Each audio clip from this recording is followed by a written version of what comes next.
Perkenalkan, saya Syaula Najwa Sulanjana dengan NIM 24095110063 dari kelas B. Di sini saya ingin mempresentasikan tentang kasus kematian misterius di kandang broiler, yaitu kasus kolibasilosis di Kabupaten Badung, Bali. Sebelum itu, apa itu kolibasilosis? Kolibasilosis adalah satu penyakit yang disebabkan oleh bakteri Escherichia coli patogenik, terutama jenis avian patogenik E. coli. Penyakit ini menyerang berbagai sistem organ pada hewan, yaitu ada sistem pernafasan, sistem pencernaan, sistem reproduksi, hingga sistemik. Kolibasilosis juga merupakan penyakit bakterial yang paling umum pada unggas, terutama ayam broiler dan layer. Penyakit ini sering muncul setelah ayam mengalami stres atau infeksi virus atau pernafasan lain. Contoh kasus yang saya ambil kali ini yaitu kasus kolibasilosis pada ayam broiler yang ada di Kabupaten Badung, Bali. Latar belakang dari kasus ini yang pertama yaitu peternakan ayam broiler di Desa Kapal, Kecamatan Mengui, Kabupaten Badung, Bali melaporkan adanya peningkatan mortalitas pada minggu ketiga pemeliharaan. Populasi ayam ini ada kurang lebih 5.000 ekor ayam. Kasusnya itu terdapat 60 ekor ayam mati, 200 ekor ayam sakit selama 7 hari, dan ayam juga menunjukkan gejala-gejala klinis seperti lesu dan lemah, nafsu makan menurun, bulu kusam dan kotor di daerah kloaka, dan juga feses encer berwarna putih. Peternak juga sebelumnya tidak menerapkan biosecurity ketat dan menggunakan antibiotik tanpa konsultasi dokter hewan. Permasalahan utama dari kasus ini tuh yang pertama adanya meningkatnya angka kematian ayam dalam waktu singkat. Yang kedua itu manajemen sanitasi kandang yang buruk dan lingkungan yang lembab. Yang ketiga penggunaan antibiotik tanpa uji kepekaan berpotensi menyebabkan resistensi. Dan yang keempat belum ada penerapan biosecurity standar dan program vaksinasi spesifik terhadap bakteri E. coli. Dalam kasus ini juga terdapat hasil-hasil pemeriksaan. Yang pertama, itu ada pemeriksaan patologi anatomi. Dari pemeriksaan ini terdapat hasil yang pertama itu terdapat lapisan fibrin pada perikardium, hati, dan rongga perut. Hati juga membesar dan rapuh atau hepatomegali. Pemeriksaan kedua yaitu pemeriksaan mikroskopis atau histopatologi. Dalam pemeriksaan ini terdapat hasil yaitu infiltrasi sel radang dan kongesti pembuluh darah dan perdarahan.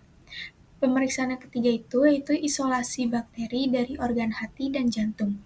Hasilnya terdapat positif Escherichia coli dalam uji biokimia. Dan pemeriksaan yang keempat itu, hasilnya itu beberapa sampel juga positif koksidiosis sebagai infeksi sekunder. Jadi, kasus ini tuh menunjukkan koliseptisemia akut, yaitu bentuk sistemik dari kolibasilosis yang disebabkan oleh bakteri Escherichia coli patogenik, kemungkinan besar yaitu jenis avian patogenik E. coli.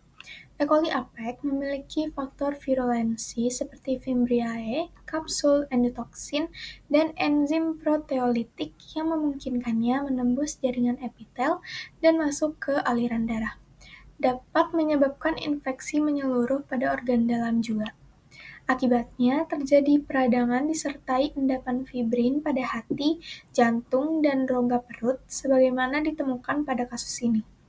Yang kedua, kondisi lingkungan kandang yang lembab, ventilasi yang buruk dan kotor berperan besar dalam mempercepat penyebaran penyakit. Lingkungan seperti ini meningkatkan konsentrasi amonia, menurunkan kekebalan mukosa saluran nafas, dan mempermudah kolonisasi bakteri E. coli pada kantung udara. Faktor stres juga seperti pergantian pakan, kepadatan yang tinggi, atau fluktuasi suhu juga dapat menurunkan sistem imun ayam, sehingga bakteri oportunistik seperti E. coli lebih mudah menyebabkan infeksi berat. Yang ketiga, ditemukannya infeksi sekunder berupa koksidiosis menandakan bahwa ayam itu mengalami imunosupresi atau penurunan daya tahan tubuh.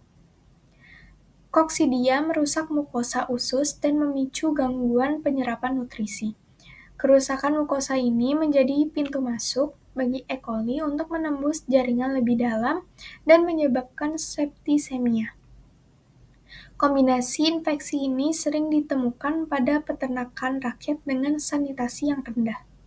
Dan yang keempat itu penggunaan antibiotik tanpa panduan dokter hewan menjadi masalah yang serius. Pemberian antibiotik tanpa uji kepekaan dapat menimbulkan resistensi antimikroba, di mana E. coli menjadi kebal terhadap obat-obatan yang umum digunakan. Bakteri resisten dapat menyebar melalui lingkungan, pekerja peternakan, dan produk unggas, sehingga berpotensi mengancam kesehatan masyarakat. Oleh karena itu, pengobatan harus dilakukan secara rasional berdasarkan hasil uji sensitivitas antibiotik. Selanjutnya adalah upaya pemecahan masalah. Terdapat tindakan-tindakan yang dapat dilakukan. Yang pertama itu ada tindakan yang dapat segera dilakukan, yaitu yang pertama, pisahkan ayam sakit dan lakukan terapi antibiotik berdasar hasil uji kepekaan. Lalu desinfeksi rutin kandang dan peralatan. Pastikan juga air dan pakan bersih serta tidak terkontaminasi feses. Tambahkan juga probiotik dan vitamin untuk mendukung sistem imun ayam. Lalu pencegahan yang dapat dilakukan dalam jangka panjang, yang pertama, terapkan biosecurity ketat. Lalu lakukan vaksinisasi APEK jika tersedia. Yang ketiga, edukasi peternak tentang penggunaan antibiotik rasional. Dan yang terakhir, monitoring rutin terhadap kondisi kandang dan mortalitas ayam. Kesimpulan yang dapat diambil dari kasus ini yaitu, kasus ini itu membuktikan bahwa kolibasilosis masih menjadi ancaman nyata di peternakan-peternakan yang ada di Indonesia. Faktor utama dari kasus ini itu yaitu sanitasi buruk, kelembapan yang tinggi, dan penggunaan antibiotik sembarangan. Pencegahan memerlukan pendekatan One Health antara dokter hewan, peternak, dan pihak kesehatan masyarakat.